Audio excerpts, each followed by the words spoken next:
ఇప్పటికే కురిసిన ఎడతెరిపిలేని వర్షాలతో రెండు తెలుగు రాష్ట్రాలు తడిసి ముద్దయ్యాయి. తాజాగా వాతావరణ శాఖ మరో అలర్ట్ ఇచ్చింది.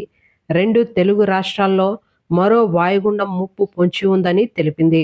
వాయుగుండ కారణంగా ఇవాళ ఏపీలో, తెలంగాణలో భారీ వర్షాలు కురుస్తాయని వెల్లడించింది వాతావరణ శాఖ. ముఖ్యంగా కోస్తాంధ్ర, ఉత్తరాంధ్రలో భారీ వర్షాలు కురిసే అవకాశం ఉందని తెలిపింది. బంగాళాఖాతంలో ఏర్పడిన వాయుగుండం ఉత్తర ఛత్తీస్గఢ్పై బలంగా ఉండడంతో దీని కారణంగా ఛత్తీస్గఢ్, ఒడిశాలో భారీ వర్షాలు కురుస్తుండగా తెలుగు రాష్ట్రాల్లోనూ ఇదే పరిస్థితి ఉంటుందని వెల్లడించింది. ఇవాళ ఏపీలోని శ్రీకాకుళం, విజయనగరం, పార్వతీపురం, మన్యం, అల్లూరి, అనకాపల్లి, అన్నమయ్య, చిత్తూరు జిల్లాల్లో వర్షాలు కురిసే అవకాశం ఉందని తెలిపారు వాతావరణ శాఖ అధికారులు.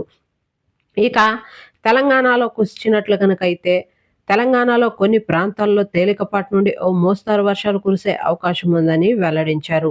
ముఖ్యంగా నిజామాబాద్, జగిత్యాల, రాజన్న సిరిసిల్ల, మంచిర్యాల, ఆదిలాబాద్, కుమరం భీం, ఆసిఫాబాద్, నిర్మల్, కరీంనగర్, పెద్దపల్లి, జయశంకర్, భూపాలపల్లి, మహబూబాబాద్, ఖమ్మం, జనగాం, వరంగల్, హనుమకొండ, మలుగు, భద్రాద్రి, కొత్తగూడెం జిల్లాల్లో వర్షాలు కురుస్తాయని వాతావరణ శాఖ అధికారులు తెలిపారు.